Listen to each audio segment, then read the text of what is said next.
Amigos do Westcast, aqui é o Westcast, é o podcast da revista OS, que não é mais revista, é um conglomerado mundial de muitas mídias. A gente está em plena ascensão, agora em plena expansão, e a gente tem hoje aqui o internacionalmente conhecido Vitor Brown.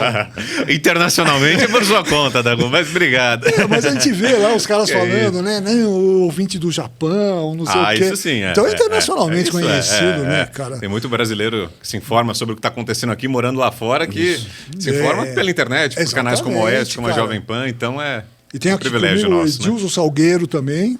Prazer, obrigado pela oportunidade. Aquela mais uma vinheta. vez. Olha o Salgueiro aí, Olha aí, gente. chegou o Salgueiro aí. Já me chamaram de todas as escolas de samba, mas seguimos aí firmes como Salgueiro. Mas enfim, o prazer. Edilson Portela tá quase. Próximo, parentes. Isso aí. Tá bom. Vitor Brown, você é um cara, é um mito hoje. Que isso. Você é um cara que é conhecido pelo seu absoluto controle. É impressionante. No ar, né? No ar. A impressão que se Deus nos livre de ter um terremoto na Paulista, você vai continuar o programa tremendo ali, mas você não vai... Sóbrio, né? Acho que a função do âncora, né? Acho que a palavra vem disso, acho que é justamente transmitir essa segurança. Mas você nasceu assim?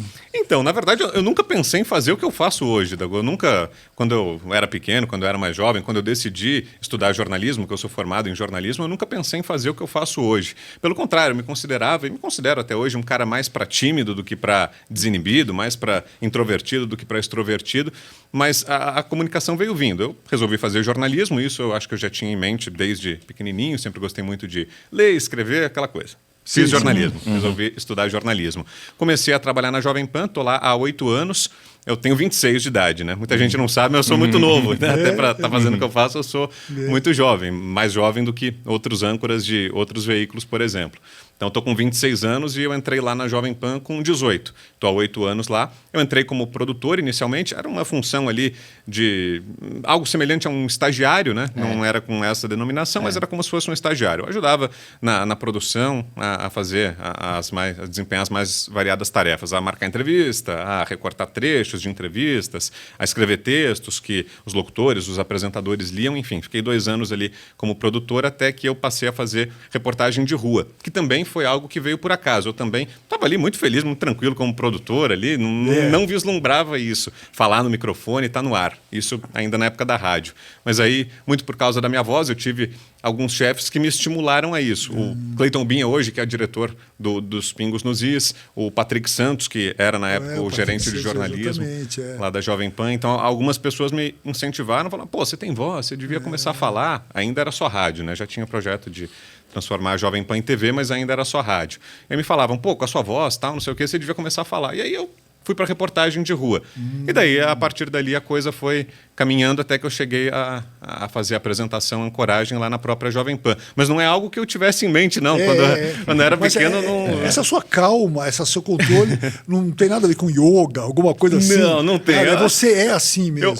Eu me considero um cara muito espiritualizado, assim, de não religião exatamente, mas eu sou muito centrado e focado nisso, nas questões de energia e de centrar mesmo o espírito e estar ali presente, né, de corpo presente, né, que é algo muito difícil. Às vezes a gente fica muito distante, então é algo que eu exerço bastante. Nossa, cara. É interessante. Mas Então, Brown, aproveitando esse gancho aí, eu queria que você contasse para o público como é que foi essa transição. Você passou por praticamente todas as formações dos Pingos. Sim. Efetivamente, a melhor forma dos Pingos, de maior sucesso, foi esta última. Mas como é que foi essa passagem, assim, desde o início dos Pingos com o Reinaldo até chegar hoje? Como é que foi isso? Quando eu entrei nos Pingos nos Is foi em 2017. Eu até então era repórter, eu estava nesse momento que eu estava falando para vocês de exercer a função de repórter de rua, e aí o Patrick Santos, justamente que eu citei aqui, o Patrick, que era na época o gerente de jornalismo da Jovem Pan, ele saiu do programa para assumir a apresentação do 3 em 1, que está aí no ar até hoje. A primeira formação e o âncora original ali foi o Patrick.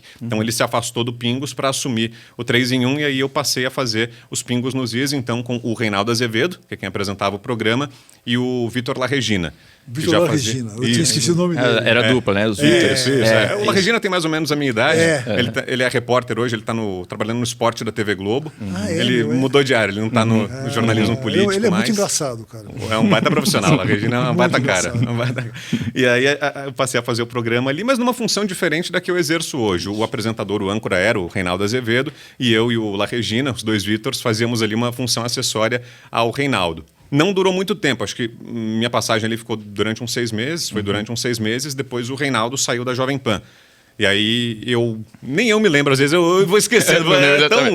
O ambiente é tão conturbado, as mudanças são tantas que a gente até perde uns pedaços. Mas aí depois da saída do Reinaldo, acho que eu voltei a fazer reportagem de rua e depois eu voltei a fazer a apresentação como titular. Apresentava aos finais de semana, plantões, enfim, sábados e domingos. Mas voltei a apresentar o Jornal da Manhã, segunda edição, que foi um jornal novo que foi criado lá. E daí eu assumi a titularidade desse jornal e depois houve outras migrações. Passei a apresentar também o próprio 3 em 1, fiquei durante um ano no 3 em 1 e agora estou há 2 anos e meio nos Pingos, com essa última formação tendo sido a mais bem-sucedida, né? A que catapultou o programa para um outro patamar. Né? Você nunca se sentiu intimidado pelos convidados, pelos... Bastante, pela própria bancada. Pela em si, bancada. No momento do programa, você sentia algum tipo de tensão? Tensão acho que não é a palavra não, Edilson, mas um certo peso, uma responsabilidade, né? Porque a bancada é muito forte, né? O Zé Maria, lá em Brasília, com todo o peso que ele tem, uma figura praticamente institucional, aliás, mas ele é muito vinculado à Jovem Pan, o Zé é uma instituição, né? O Augusto, não tenho nem o que falar do Augusto, apesar de ele ser uma figura muito generosa, muito querido no trato, podia até não ser, podia ser um cara arrogante ou snob, que achasse que eu era um moleque, que não era pra estar ali, que atrevido, pirralho, algo assim, podia ser, mas não, pelo contrário. O Augusto sempre muito carinhoso, muito querido, uma escola mesmo, um cara generoso de dar conselhos e de trocar ideias. O Fiuzi, a Ana Paula também. Então, os dois, mas ao mesmo tempo, a formação toda, apesar desse peso que eu estou falando, dessa responsabilidade, ao mesmo tempo eu sempre me senti muito à vontade. O Augusto fala isso sempre, nós trabalhávamos ali sem tensões. Acho que trabalhamos, não só ali no Pingos nesse momento, mas eu digo que na Jovem Pan como um todo, eu felizmente tenho esse privilégio, que não é algo simples, né? Imagino que talvez em outros lugares não fosse assim ou não seja assim. Ali a gente trabalha sem tensões, mas é uma responsabilidade grande, sim. À medida que eu cheguei ali, eu fiquei um pouco intimidado e aos poucos a gente vai se sentindo mais à vontade. Não pareceu, né? Não, em nenhum momento. É justamente o que ele falou, né? Não passa em nenhum momento. E a que você atribui esse sucesso especificamente dessa última formação dos Pingos? Eu acho que principalmente por não ter concorrência, né, Edilson? Um mar que não tinha sido desbravado ainda, né? Os Pingos nos Is acabou se tornando o programa, acabou se tornando uma ilha ali, né? No meio de muito conteúdo opinativo que se tem, no meio de outros canais de notícias, né? A rádio, em primeiro lugar, né? A Jovem Pan sempre teve concorrência, sempre houve outras rádios de notícia, como agora tem outras emissoras de TV a cabo de notícias, concorrentes da Jovem Pan News, mas nenhuma delas oferece aquilo que a Jovem Pan oferece, que é basicamente uma opinião mais do lado do espectro conservador, né? As vozes que são ouvidas ali na Jovem Pan, você não ouve em outro lugar, não são ouvidas em outros lugares, né? Então, acho que muito por isso também, o sucesso do Pingos, o sucesso da Jovem Pan, meu sucesso, se você quiser falar, o sucesso de qualquer um dos profissionais de todos, né? Que estão lá, é muito por causa disso, porque não tem também concorrência, né? Porque ela está ali praticamente num universo que outros não se aventuraram a explorar. Mas você se sente à vontade nesse universo? Ah, sim, bastante, bastante. Eu acho que é um privilégio. As pessoas têm um sentimento de gratidão também pela Jovem Pan, sabe? Quando me encontram, quando me abordam.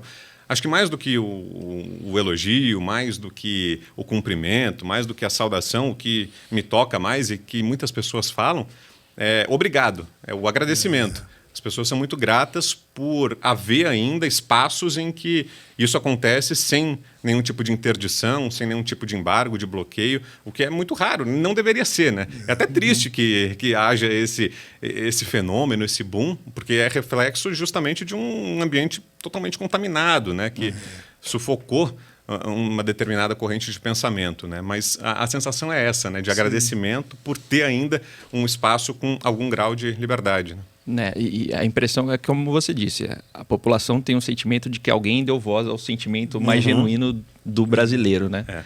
Mas também, como você citou aí, a impressão que passa é que os liberais e os conservadores foram esganados em todos os meios culturais. Sendo, né? Então, na imprensa, na cultura de maneira geral. Então, como que você observa esse cenário, esses 20 anos de petismo, vamos chamar assim, de esganar mesmo a liberdade de expressão? Como é que você vê isso? É preocupante, parece que o movimento agora está justamente intensificado, né? Parece que a gente está vivendo um momento de fortalecimento disso, né?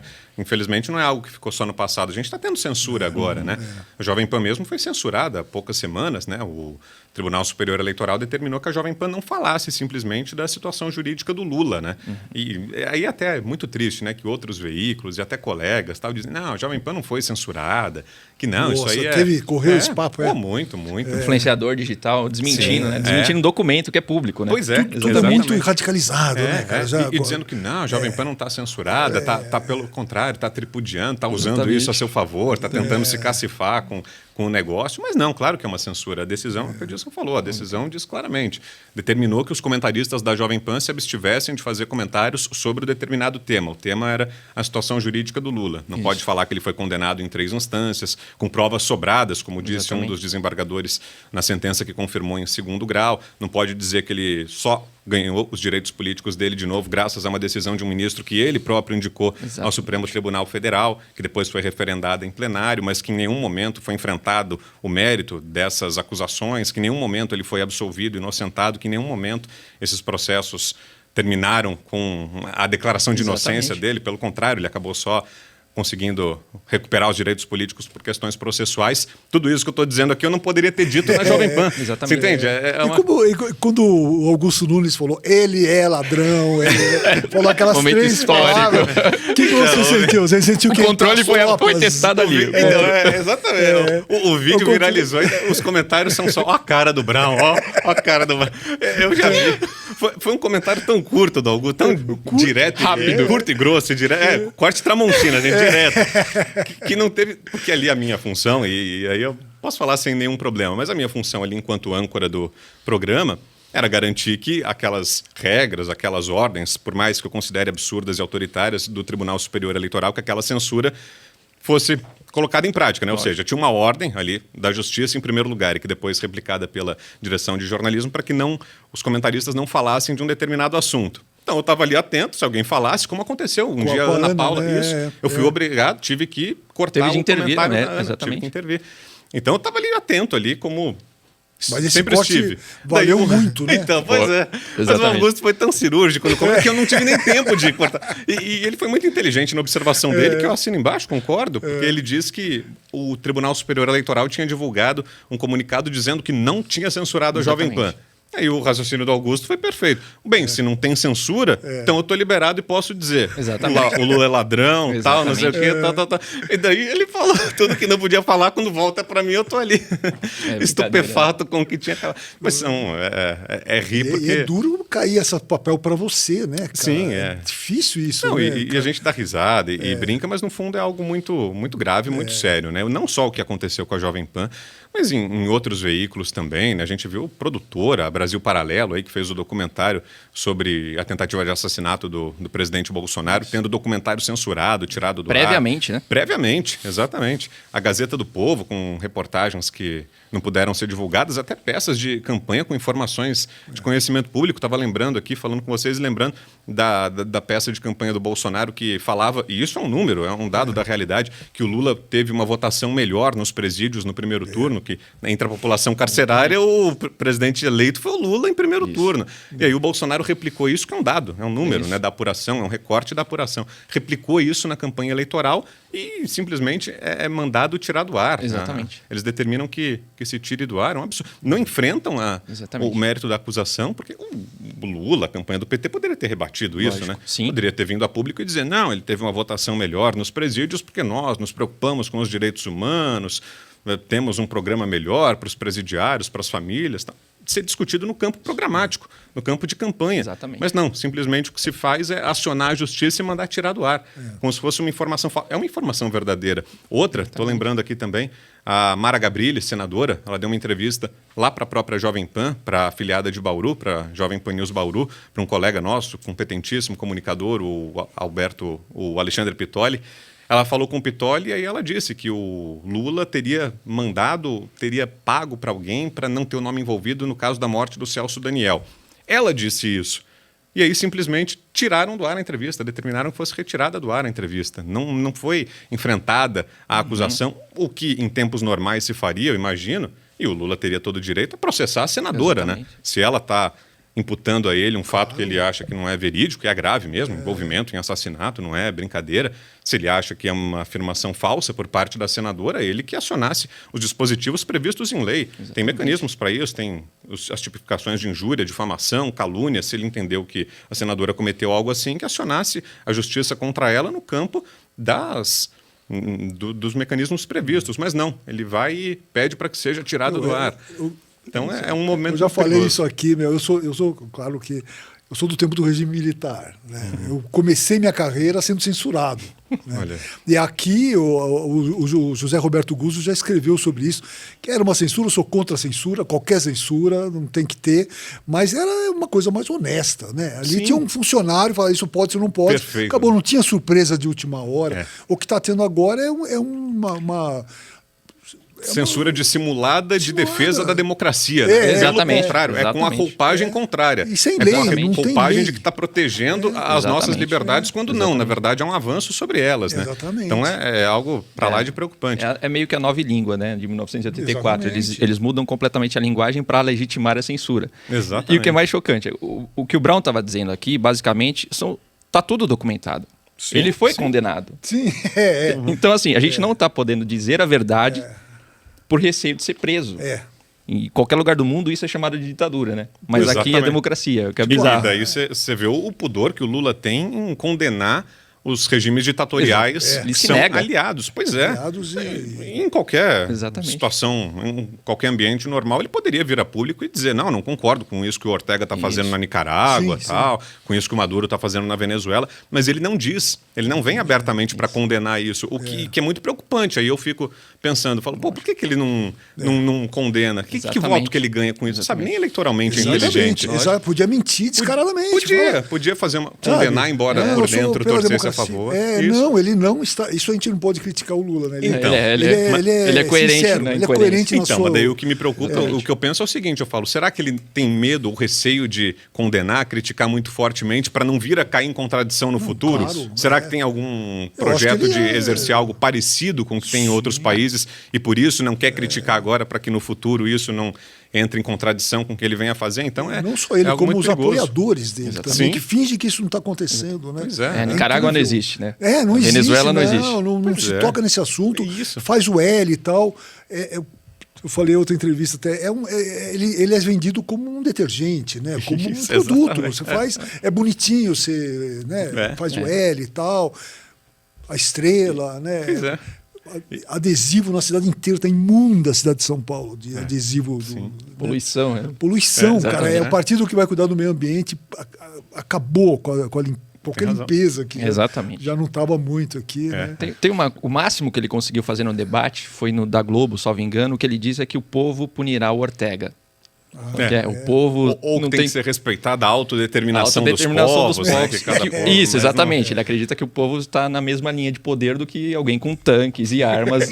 Mas, enfim, diante desse cenário, então, Brown, como que a gente poderia fazer uma resistência civil pacífica da sociedade civil até a imprensa? Como é que a gente reage a esse tipo de estímulo autoritário do PT? Acho que está faltando justamente isso, reações institucionais, né? Por exemplo, imprensa. A imprensa está, em grande parte, calada, ou pelo menos assistindo ali com ar de pouca preocupação ou pouco interesse, como se não tivesse nada a ver com isso. Mas não só a imprensa, também Ministério Público, associações de juízes. O judiciário está aí sendo atacado, ou pelo menos pairando contra ele, o judiciário, uma imagem totalmente negativa que vem do próprio Supremo Tribunal Federal, né? Da corte máxima, da instância máxima do poder da justiça. Então, e a gente fica até meio receoso de falar essas coisas porque não sabe mais o que pode, o que não pode. De repente bate um censor na porta, exatamente, vem te buscar. é muito preocupante, mas eu acho que as reações caberiam a entidades, né? O Ministério Público, por exemplo, reagir diante de violações à liberdade de expressão, as próprias redes sociais também, que têm um papel importante, mas estão acatando, a gente está vendo censuras aí, remoções de perfis. E tomando a iniciativa de ser mais censura. Às vezes, isso dando um passo terrível, além, né? Cara, censurando mais do que a própria justiça. O caso aí do Marco Sintra, ex-secretário da Receita, aí, que vai ter que prestar depoimento na Polícia Federal, é bizarro. E não dá nem para dizer que é um bolsonarista. Que Pelo contrário. Ele saiu aí fazendo críticas ao governo, concorreu agora na chapa da Soraya Tronic. Não apoiou, né? Isso, não apoiou. Não dá nem para jogar nele a capa de bolsonarista. Falar, esse é bolsonarista, é fascista, é antidemocrático, não sei o quê. Pelo contrário. Não, ele simplesmente ousou questionar. As postagens dele foram num tom muito sóbrio, inteligente, racional. Ele não disse que teve fraude na eleição, que a eleição foi roubada, nada disso. Ele simplesmente fez postagens no Twitter, nas redes sociais, acho que foi no Twitter, questionando, falando, o TSE não tem que explicar isso? E isso aqui? O Tribunal Superior Eleitoral não vai explicar? Fazendo questionamentos, perguntas. E mesmo assim isso foi tirado do ar e ele vai ter que prestar depoimento. Veja lá, ex-secretário da Receita Federal, um economista, graduado. Enfim, imagina um cidadão comum, alguém que tem visibilidade. Né? Imagina o que não pode acontecer com... Existe muito, acho que uma crença de que as coisas se resolvem na rua, né? Bota 1 milhão de pessoas na Paulista. Não é só isso, né? A sociedade civil precisa se organizar melhor, né? Precisa responder a isso, né? Sim, exatamente. Entidades de classe, como a gente estava falando, né? Enfim, artistas até têm um papel importante nesse momento. O que eu acho que prejudica tudo é que ficou resumido a isso, né? A questão passou a ser tratada como uma caça aos bolsonaristas. Então, qualquer defesa que se faça disso, ou qualquer reação que se tenha a isso, qualquer apontamento que você faça de tipo, opa, isso é censura, isso é autoritário. Qualquer apontamento já recai numa defesa de bolsonarista, você está passando pano pro Bolsonaro, você não sei... Pô, Você enfrenta muito isso? Muito. Tem a minha própria presença na Jovem Pan já é suficiente, assim, as pessoas já têm como algo nocivo, então já tem uma imagem negativa. Então é um ambiente todo muito intoxicado, né? E a gente está falando de uma coisa superior, é mais do que Bolsonaro, mais do que qualquer coisa. Então E você estudou na Casper Libero? Na Casper Libero. Na Casper Libero, que fica aqui, por coincidência, aqui na Avenida Paulista também, em frente ao prédio da Jovem Pan. Trabalhava na Jovem Pan durante o dia, ainda era produtor, e depois à noite eu fazia faculdade na Casper Libero. Você atravessou a rua, praticamente. Atravessava, não tem mais do que uma quadra, é no mesmo quarteirão, atravessava a rua e como é que era o ambiente, assim, entre os professores? Era muita doutrinação? É muito carregado. E eu não tenho dúvidas que hoje deve estar pior ainda. Nossa Porque senhora. eu não sei se o Edilson teve esse privilégio também, que você fez Casper também, né? Fiz Mackenzie. Tá. Mas não é muito... Não tô salvo. Estamos na mesma prateleira ali. Isso. Eu ainda tive sorte que o momento atual deve estar muito pior. Quando eu estudei não tinha Bolsonaro ainda. O máximo que se tinha de oposição ao PT era o PSDB. Os tucanos já eram nazistas. Isso, Os nazistas eram os tucanos. Exatamente. O máximo que se tinha de direita, na época que eu estudei, parece que eu estou falando na época, parece que 2 anos longínquos nessa minha trajetória de 26 anos. Não é? Mas há uns 5 anos... Ainda não tinha Bolsonaro, o máximo que se tinha de direita ali era o PSDB, né? E mesmo assim, qualquer defesa que se fizesse disso, ou qualquer ressalva que se fizesse ao petismo, era totalmente sufocada, exatamente. Taxada de direita, fascista e tal. Então, é um ambiente muito contaminado. Não só não é porque é jornalismo, não é porque é ensino superior de comunicação. A gente está vendo isso nas escolas, né? Outro dia a gente rodou um vídeo lá no Pingos também de uma professora de 5ª série, eu acho, talvez até menos lá, fazendo um exercício com os alunos em que ela estimulava eles a declararem voto no Lula, não lembro como é que era a dinâmica, mas com criancinha pequena. Com criança pequena. Maternal, então. daqui a pouco você maternal. Já cria, né? O mini MST ali, infantil, que isso. Eles não têm limite, né? Eles então, não têm limite nenhum. Isso acho que é muito claro. Tem um ambiente de doutrinação na educação, sim. Tem uma onda que empurra as crianças, os adolescentes, isso em qualquer campo. No campo da comunicação, do jornalismo, a faculdade de jornalismo, imagino que seja até pior. Mas em qualquer campo, na educação, a gente está vendo isso, tem uma onda empurrando, sim, a população, os jovens, os futuros eleitores, a se afastarem de qualquer coisa que possa ser uma ressalva ao estado de coisas que está aí. E vem justamente com essa capa de, não, estamos estimulando o pensamento crítico e tal. Né? E é absurdo. É o que o Titio vai falar agora. estuda em casa, sabe? Vai fazer faculdade, até quer fazer faculdade, faz. Tem que, sabe, é bom para a vida social, para conhecer menina, conhecer menino. É legal, tal, a gente faz farra, faz festa e tal. Mas estudar mesmo, vai para casa. Conhecimento genuíno não depende da instituição de jeito nenhum, universitária. Estava lembrando até aqui de um tweet que eu vi hoje, acho, do Carioca, o humorista, o Marvio Lúcio, o Carioca, que trabalhou lá na Jovem Pan com a gente há um tempão, acho que ele está na Record agora. O Carioca falando, e imagino que isso seja corriqueiro. Ele falou ali, mas deve acontecer, e deve estar acontecendo agora, a todo momento, não só aqui no Brasil, em outros países também. Carioca contando que ele foi ajudar o filho dele com a lição de casa, acho, e era uma lição de casa de geografia, e aí na atividade a pergunta falava sobre o papel do capitalismo na América Latina, o capitalismo como uma ameaça à América Latina, ameaça dos Estados Unidos, à América Latina, algo assim, na lição de geografia de uma criança. Então é claro que tem um ambiente contaminado, não dá para dizer que não, que tem um ambiente de esquerda nas faculdades, nas escolas, isso tem. Não dá para dizer que não. Sabe o que é mais chocante? Só pegando a carona, porque assim, a América Latina é um dos ambientes mais regulados pelo Estado de todo mundo. Então assim, como é que você... Bingo. Como é que você diz que o capitalismo é um problema quando o capitalismo nem existe efetivamente? Nem existe, Então, mas enfim, desculpe, é só para pegar uma carona. É uma coisa meio insana. Doutrinação, né? Nível Coreia do Norte, isso aqui. Exatamente. Está vivendo uma coisa... Coreia do Norte eu li sobre isso, que as pessoas têm autorização para ter um alto-falante. E que às 6 horas da manhã o alto-falante liga, sem que você mexa, porque não tem botão. Exatamente. Aí vem, bom dia, cidadãos da Coreia, da República Democrática Popular da Coreia, o grande George líder. Orwell, Total. A gente está exatamente. ficando isso. E aí, meu, é questão dos pais tomarem uma atitude. Os pais têm que tomar uma atitude, não pode ficar esperando, não vai acontecer, não adianta, eles tomaram tudo. Eu já fiz isso com meu filho, de falar, esse professor de geografia está envenenando meu filho. Picareta. Tchau, ele foi, na época ele foi demitido. Hoje eu acho que meu filho seria demitido. Porque pelo caso, do jeito que mas anda... acho que o caminho tem que ser esse que você falou, Dago. Acho que não...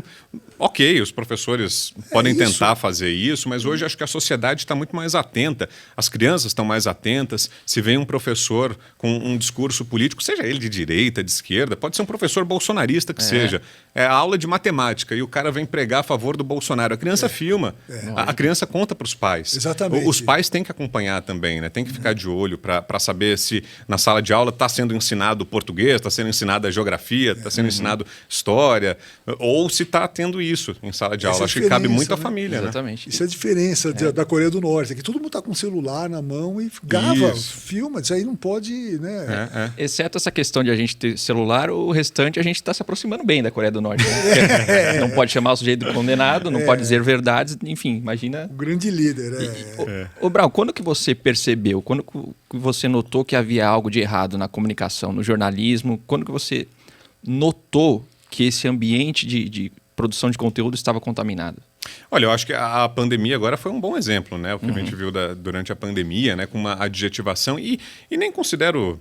nocivo ou que os outros veículos sejam ruins. Assisto, consumo.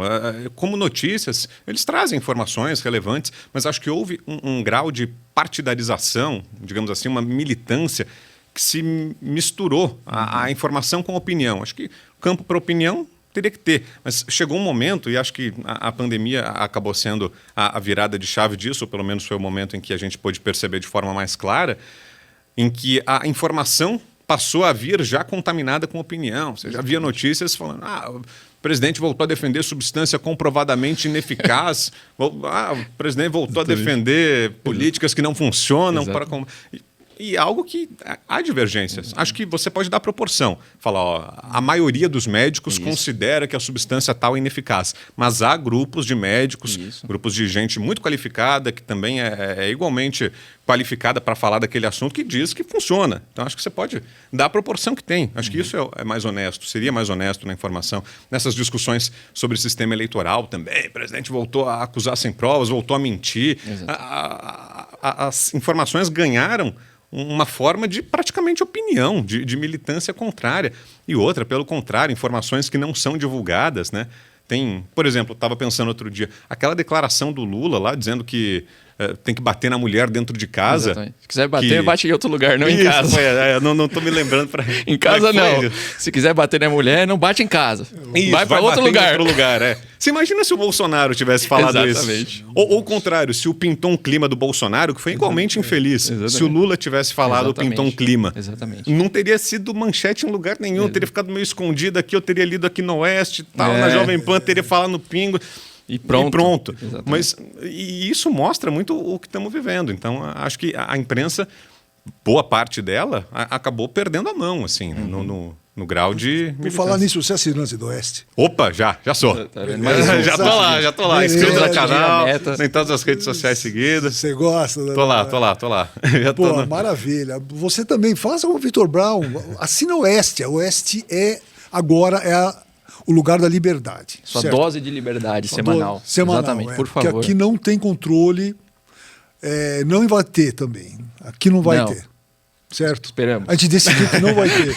Eu rezo todos os dias. Como assinante aqui, fico mais tranquilo. Aqui não tem controle, aqui não tem... A gente não tem financiamento de nenhum governo, de nenhum tipo. A gente depende de você, que é o nosso leitor e o nosso assinante. Você é a base da sustentação do nosso projeto. Exatamente. A Paula ressalta muito isso também. Nós não aceitamos dinheiro público. O dinheiro é de assinante. Então, para quem está fazendo algum tipo de ilação, defende fulano, eu defendo meu... Não, obrigado. Aqui é trabalho. E aproveita, falando nisso, inscreva-se no nosso canal também. O Edilson vai falar sobre isso. Para qual câmera que eu olho, meu Deus do céu? Meu filho, assine este canal. Já vamos aqui para 300 mil inscritos. O canal está crescendo exponencialmente, assim como o site. Então, se você puder compartilhar com seus amigos, com a sua família, ainda melhor. A gente vai crescer ainda mais, alcançar ainda mais pessoas e falar sobre liberdade no Brasil. Fechado? É isso aí. Eu tenho outros 2 programas também. Temos o Oeste Cash, temos o Estúdio Oeste, certo? Temos as liberais. Então, tudo sem dinheiro público, pessoal. A melhor opção do Brasil. Assinem. É isso aí sim. Vou receber alguma coisa por isso? Só para saber. E o cachê chega aqui. O cachê entrando aqui, por favor, obrigado. Agora, Vitor, eu vou te falar. Você é um cara, numa época que todo mundo é pavão em rede social, você é um cara muito discreto, né? Você é um cara discreto. Ontem eu fui procurar algumas coisas sobre você, cara. Eu achei o mais engraçado encontrei um lugar assim, saiba tudo sobre Vitor Brown. Aí tinha assim, data de nascimento, desconhecido. Aí tinha cônjuge desconhecido. Wikipedia? Não, era um site desses, tudo sobre seu ídolo. Sabe? E tá bem informado o site, você vê? Desconhecido, sabe tudo.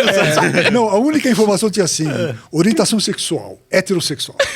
Era a única informação. Era a única informação que tinha.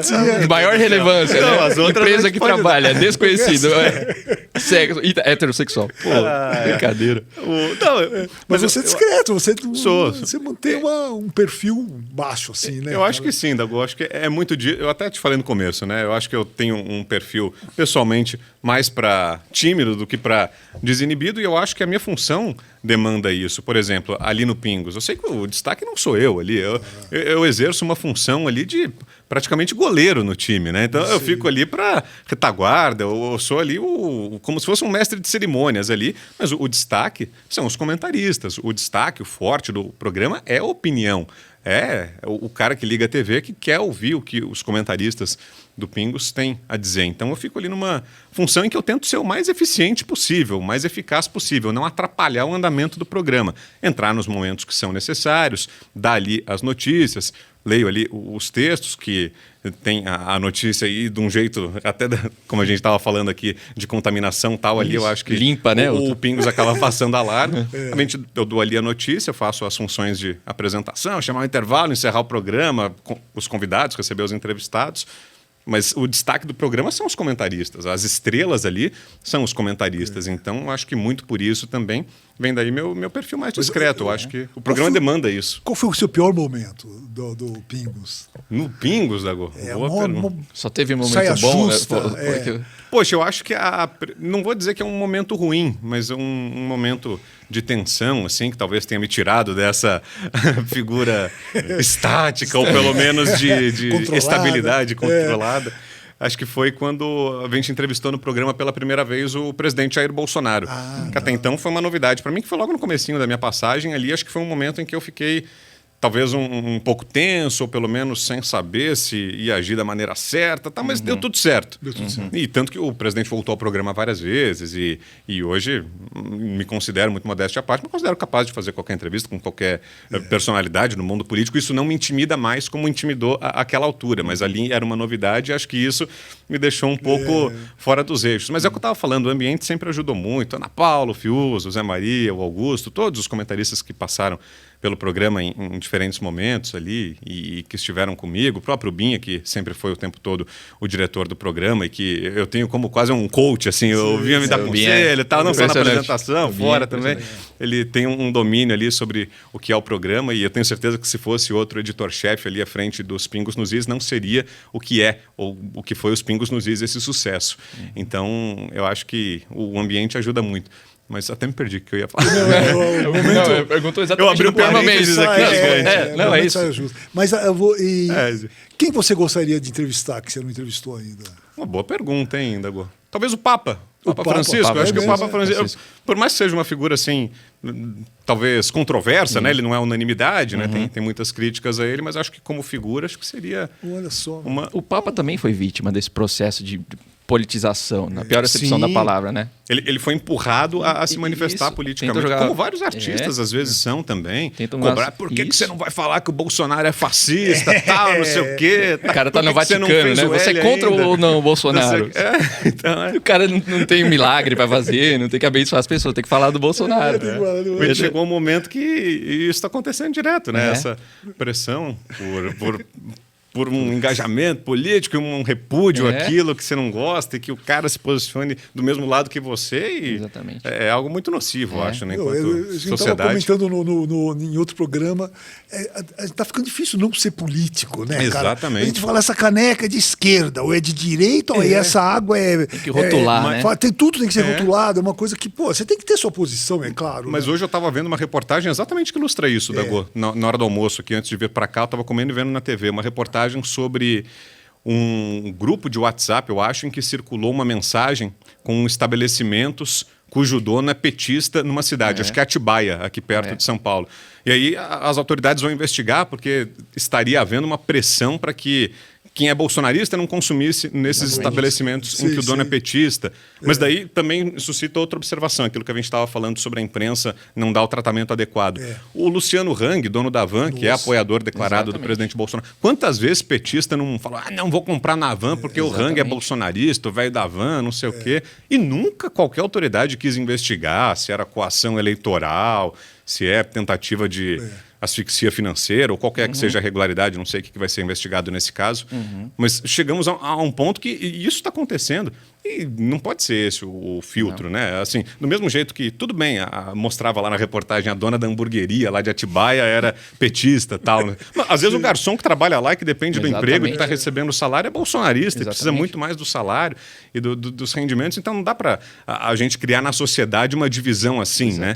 No círculo social, ok, você não quer fazer amizade com quem é petista ou se você com quem é bolsonarista, tal, acho que tudo bem. Mas chegar a um ponto em que há uma divisão social, uma tentativa de rotular o Papa, rotular o cantor, rotular a dona da hamburgueria, e eu acho que já é algo nocivo. Só para ajudar a contextualizar, Dago, eu acho que esse grupo é o Sleeping Zap. É verdade. Que é uma resposta efetiva ao Sleep Giants. E aí a gente volta àquela questão da imprensa. Quando o Sleep Giants sufocou financeiramente ou tentou sufocar produtores de conteúdo de direita por supostamente falar em fake news... Apoio amplo, não, em defesa da democracia, para combater o fascismo. O Sleep Giants ajuda a combater o fascismo, as mentiras no Brasil. Agora que o movimento de público mesmo, pessoas comuns, cria a mesma iniciativa com o mesmo tom... Para antagonizar algo que eles começaram. É uma resposta a um radicalismo. Igualmente radical, mas é uma resposta. Né? Dois pesos, duas medidas completamente, exatamente, né? Exatamente. O que é errado para um lado não é para o outro. Depende de quem diz, né? Você passa pela eleição, né? Janones, Márcia Tiburi espalhando N mentiras e tudo bem. Aquela fala Foi a Bárbara Gância, a jornalista Exato. Bárbara Gância, Isso. dizendo que a filha do Bolsonaro era, não dá nem para reproduzir aqui, que é um problema que ela se físico, vestia não dá, como uma baixaria. garota de programa. Isso, Era exato. basicamente Aí isso. fazer futebol com a cabeça. Isso, sabe? Imagina se escrevessem isso sobre uma neta do Lula, que seria terrível, também abominável. Não Exatamente. não Aliás, quero cara, que se eu- escreva. Ou se jogassem futebol com a Fazer- cabeça do fazer uma Alexandre de homenagem. Moraes. Isso, exatamente. Fazer homenagem aqui a um cara que realmente, para mim, não se perdeu, que é o Reinaldo Azevedo. Ele hoje é o que é, né? Mas eu me lembro de quando o Lula teve câncer e que choveu de mensagem no programa, falando Discurso de tomara ódio, que digamos. morra, não sei o quê. E ele teve uma posição que eu achei, na época, muito legal. Falar, não, ninguém tem que morrer, né? O ser humano é o ser humano, você não tem que desejar o mal para ninguém, né, cara? Até no caso dele, que ele viva para pagar pelos crimes que ele fez. Sim, Não tem que exatamente. morrer, não tem que xingar, chutar a cabeça. Isso Tem aí que é ser uma combatido atitude de no campo selvageria. institucional. Claro, Exato. No campo selvageria. Isso é uma da coisa divergência política. assim. Porque se começar isso, meu. Não, chega nesse estado, né? Chega Sim. nesse A estado de resposta coisas. não é fazer futebol com a cabeça do Lula, né? A resposta não é essa. Nem tentar assurar o Bolsonaro. Nem até- como, nem tentar a gente assassinar- conduziu esse processo todo É. na retórica até chegar do ponto de vista prático, né? De o sujeito tentar matar o outro porque ele não concorda, chamar de Nossa, nazista, cara. genocídio, tudo que há de pior. Como não é para matar o Lula, não é isso. Não. A questão é outra. A questão é ele pagar pelo que fez, mas não. Né, não pode virar. E realmente nas redes sociais você vê a barbárie, né, cara? Você vê coisas ali que. Nossa, cara, eu tô com o dedo E para cansado vocês, Brown, como é que chega muita mensagem assim ofensiva? Olha, até que chega pelas redes sociais, mas pessoalmente eu nunca enfrentei nada, assim, de, por exemplo, ser hostilizado na rua ou perseguido. houve. Felizmente não, nunca passei por isso. Mas nas redes sociais, sim, chegam mensagens, mas eu ignoro. Dago estava falando, meu perfil low profile, então eu não me enveneno muito, assim, eu leio, eu dou risada, eu não me levo muito a sério também, ou eu dou risada de muita coisa, então eu vejo lá, mas vira e mexe chega assim, mensagem, não sei o que, Bolsonaro, alguma coisa Mas xingando só- ele, só ou xingando a online? Jovem Pan. Só online? Fisicamente, felizmente menos não, mal. nem sei como eu reagiria. Você circula Mas pela. Assim, circulo, eu pego o ônibus todo dia, venho e volto de ônibus da deve Jovem ser Pan. super reconhecido, tudo. Acontece né? bastante, acontece. Já se acostumou já ou não? Agora eu tô me acostumando já. Mas no começo eu não sabia como reagir, ficava meio assim, ou as pessoas me olhando assim, e aí eu, Será que é eu amigo, tenho, né? será que tá sujo aqui e tal, não sei o que aconteceu. É depois que eu fui entendendo que não, era um reconhecimento Nunca de... teve hostilidade nenhuma. Assim. Não, graças a Deus não, só mensagens de... O que a gente estava falando, agradecimento, elogios e tudo mais. Acho que quem não gosta também, e aí tá correto. Quem não gosta simplesmente talvez reconheça, mas não vem falar nada, então... Não agride, né? Já vê tá lá, bom. fala, ih, é o cara da Jovem Pan. Sabe, não, Sim, sim. não dá de ombros, mas acho que não... E deixa eu Vamos te torcer perguntar. para não acontecer nada. Você tem alguma influência assim que você atribui a uma virada de chave assim para entender o comportamento da mídia, da imprensa? Como é que você, não vou falar virou à direita, mas você percebeu que a imprensa tem um tipo de comportamento viciado, que a academia tem um tipo de comportamento viciado? Quando que você meio que também virou ali à direita? Eu acho que foi bem recente, viu, Edilson? Acho que foi agora durante a pandemia, isso que a gente estava falando, percebendo o comportamento de outros veículos. Não diria que teve uma chave, um mentor que me guiou, mas é algo que a gente vai percebendo no dia a dia, né? Essa desproporção, essa diferença no tratamento, esse partidarismo, essa militância que em muitos casos tomou conta. E nem é bom generalizar, assim, que não é a imprensa como um todo, tem veículos que fazem um trabalho parte, né? no sério, ou às vezes estão tentando fazer, se reencontrar, tal, mas grande parte, ou pelo menos alguns veículos de grande porte que até então não faziam isso, que estavam ali numa linha até talvez crítica ao Lula, ao PT, de repente passaram a fazer algo que chamou muita atenção. Foi pouco discreto esse processo, sabe? Não foi uma mudança sutil ou uma coisa sofisticada, é uma manobra muito grosseira. Então, chama atenção, você fala, opa... E por que você acha que aconteceu isso? Então, o meu palpite é o seguinte, Dago, eu não sei se eu estou correto ou se eu estou viajando na maionese, mas a sensação que eu tenho é que nós nunca tivemos direita no Brasil, né? O que se tinha era o PT e ali os partidos de centro que faziam um antagonismo, né? E é uma posição legítima de centro, como o PSDB, MDB, vários outros partidos ali, e que faziam esse antagonismo com os partidos mais à esquerda. E esses partidos de centro ali é que estavam muito ligados ao discurso dominante da imprensa. A imprensa tinha uma linha muito favorável a esses partidos de centro, muito crítica ao próprio PT. Sim. As informações que a gente tem sobre corrupção nos governos do PT vieram pela imprensa. Mensalão, Petrolão, tudo isso veio pela imprensa, que até então tinha um comportamento bastante crítico ao lulopetismo e, em alguns casos, até esses outros partidos de centro apontando corrupção eventualmente. Mas nunca tinha direita. E acho que a partir de 2018, com o surgimento do presidente Jair Bolsonaro como candidato viável à presidência, deixa de ser um deputado exótico, folclórico, ou não é mais um Enéas, um Levi Fidelix, uma figura assim meio caricata.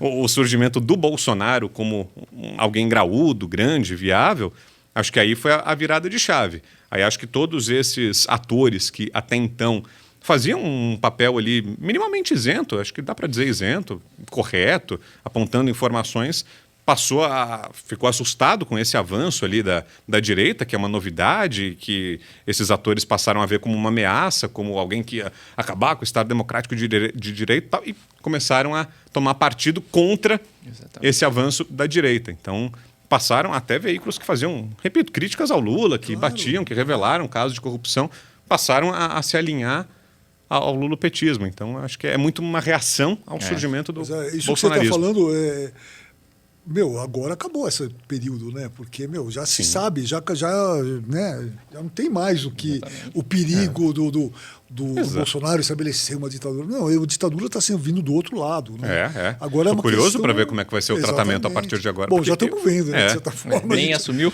Exatamente. Porque eu acho que politicamente, mas aí é um palpite, muita coisa pode mudar. Eu acho que a partir de agora a tendência é que a gente tenha eleições cada vez mais parecidas com essas que a gente teve agora. Sempre com a direita e a esquerda ali brigando de forma mais muito competitiva. Bem assim. acirradas. Sem mais essa presença do centro ali forte, né? De um Aécio da vida, um candidato ali de centro mais fortalecido, que é o que até então tinha ali a prevalência, digamos assim, na mídia, em outras instituições. Acho que a tendência agora é essa, ter direita e esquerda toda eleição. Então tem que ver como é que vai ser isso é uma boa o meu palpite. Né? Acho que o Bolsonaro saiu muito grande, falando aqui politicamente. Claro. 59 milhões foi um baita votos, resultado. Enfrentando tudo isso que ele enfrentou. Que é o que está levando os manifestantes para as ruas aí, reclamando que o processo eleitoral não teria sido equilibrado. E aí não estou falando de fraude na urna, se roubou ou não, tal. Isso a gente não tem capacidade de dizer, eu não entendo muito tecnicamente sobre o sistema eleitoral em si, a gente está até esperando aí o relatório das Forças Armadas e tal. Mas o sentimento da população é que foi um processo desequilibrado justamente por essa atuação do Tribunal Superior Eleitoral, né? Que o TSE não teria agido da forma como deveria, lhe garantindo a tal isonomia, né, que foi a palavra muito usada aí no período eleitoral. Esse sentimento de que o tribunal que arbitrou a eleição não teria agido de forma isonômica, diante disso tudo, desse tratamento que a gente está falando aqui, hostil da imprensa em grande parte, com raras exceções, das redes sociais também. Das faculdades. Isso. Da cultura. Diante disso tudo, ele ter conseguido 58 milhões de votos, depois de ter ficado 4 anos aí na vidraça, levando pancada o dia inteiro. Algumas justas, não estou dizendo que, coitado do Bolsonaro. Não, fez coisas que mereceram críticas, ok. Mas depois de ter enfrentado tudo isso durante 4 anos, de ter passado por um processo que foi dessa forma, enfrentando tudo isso, todos esses atores, cultura, educação, imprensa, a própria justiça eleitoral, ele ter saído com 58 milhões de votos, quase ter ganho a eleição, é um recado assim, para quem ganhou. Uma série de deputados e senadores. Exato, um desempenho formidável. E outra coisa, acho que foi um baita resultado. Que a gente sempre comenta isso aqui na OS, o Bolsonaro já está deixando sucessores, já está deixando seguidores, enquanto que o Lula não deixa. O Lula ele mata quem mata politicamente quem tentar ameaçar, né? Espero. Eles não realmente de novo Haddad de novo. E até incentiva isso que eu fico pensando, que o projeto que agora as eleições vão passar a ser assim, tão polarizadas, porque o próprio Bolsonaro está incentivando que seja esse movimento deixe de ser bolsonarismo, né? Deixe de ser centrado na figura dele e que passe a ser algo maior. Aqui em São Paulo tem o caso do Tarcísio Freitas, né? Que é uma figura nova, mas que já é... Não, com uma autonomia, com uma personalidade própria. Ele não é um filhote do Bolsonaro, né? Ele é governador eleito de São Paulo, que foi um excelente ministro da infraestrutura e que está tendo a chance agora de governar. Ele não é uma extensão, né, do Bolsonaro, enfim. Eu acho que, exatamente. E como é que você observa, Abraão, essa eleição do Lula? Claro, com as informações que você tem já, tem como fazer um prognóstico aí do que virá pela frente? Eu estou bem curioso para ver como é que vai ser o comportamento do Congresso, né? Ele vai enfrentar um Congresso talvez hostil a ele, né? A gente não sabe, porque também isso é outra coisa que desanima um pouco, né? Você vai vendo aí no noticiário, você vê que já está todo mundo indo atrás de uma boquinha, né? Ah, presidente do partido tal, partido que estava com o Tarcísio aqui, já está indo... Daí você fica assim, pô, será que ele vai pegar o Centrão, vai com ele e o grupo conservador vai ser a minoria? Talvez seja, mas não dá para dizer ainda. Então, mas acho que ele vai enfrentar uma oposição no Congresso, sim, e uma oposição que vai partir da sociedade, né? Porque teve metade praticamente do colégio eleitoral brasileiro, metade da população do país que não votou no Lula, votou no adversário. Então, esses congressistas, até para sobreviverem politicamente, eles vão ter que se opor de alguma forma ao Lula, né? Então não vão poder simplesmente abaixar a cabeça sob pena de matar a própria carreira política. Exatamente. E é interessante que agora, a gente está há 2 meses, né, da posse e tal, pelo que eu estou vendo, o Lula e o PT estão mostrando o que tem de pior, né? Vocês estão falando, botar Boulos para cuidar do Ministério da Cidade. Já está na equipe de transição. Ultra-radicalismo, quer dizer, eles não estão com nenhum passo. Isso vai ser... Eles vão conseguir isso.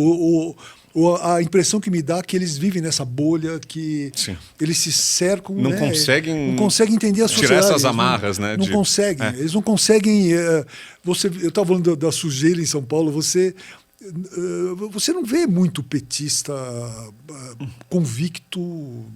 popular, você vê militante, os caras são que acreditam naquilo. Então, eu acho que eles se fecham nisso. Eles ficam ouvindo o Caetano Veloso e acham que o Brasil é aquilo. Né? Aquele tal aceno ao centro, que foi talvez a chegada do Alckmin, a campanha, o Meirelles, a Marina. Na verdade, você vê que não. Foi algo para tentar criar uma imagem, foi uma jogada política, mas agora que é o jogo valendo, o Boulos é que vai cuidar da habitação, tal, não sei o quê. Haddad no Ministério da Economia. Então... E mesmo antes, ainda na campanha, né, eu não lembro exatamente a data, mas o Boulos concedeu uma entrevista ao Roda Viva e ele disse que não teria espaço para Meirelles, para banqueiro, e que nenhum passo atrás no governo petista, com os ideais petistas, seria dado. Ou seja, o PT vai governar como PT. Não dá para esperar uma versão light, mais moderna. Não, vai ser o PT que a gente conheceu aí durante 13 anos, aí, envolto nos maiores casos de corrupção. Eu sou muito otimista até. Eu torço sempre pelo melhor e eu procuro ver as coisas de um ponto de vista positivo. Eu torço para que não roube, torço para que o Lula não roube, que faça um bom governo, que a economia cresça, vai pegar a economia aí num bom estágio, inclusive, né, que está na contramão do restante do mundo, a inflação bem mais baixa do que países desenvolvidos, mercado de trabalho se recuperando. Acho que a tendência é que as coisas caminhem meio que no automático. Assim. A economia vai continuar se recuperando, as coisas vão continuar melhorando. Tomara que não tenha casos de corrupção, mas não dá para... isso, não dá para esperar uma versão moderada, aí, né? Light. Isso não. Isso não. E você acha que esses problemas associados ao PT, não só na parte econômica, mas de liberdade de expressão, também podem vir a reboque? Ou seja, a imprensa pode ser afetada de alguma maneira, agora com o Lula efetivamente com a caneta na mão? Acho que sim, né? Ele já falou tantas vezes de regulamentar a mídia, né? O que significa regulamentar a mídia? Aberto, né? Ele é um conceito sempre... Isso, como fake news, combate à desinformação, né? Que agora na eleição também deu um outro passo, né? Num determinado momento lá, os ministros do Tribunal Superior Eleitoral dizendo que não, a informação é verdadeira, mas está causando desinformação no eleitor. Então vamos tirar do ar. Desordem informacional. Então, é um momento assim tão surreal que preocupa, assim. Não se sabe, né, quais são exatamente as pretensões. O que eu imagino, mas daí é palpite meu.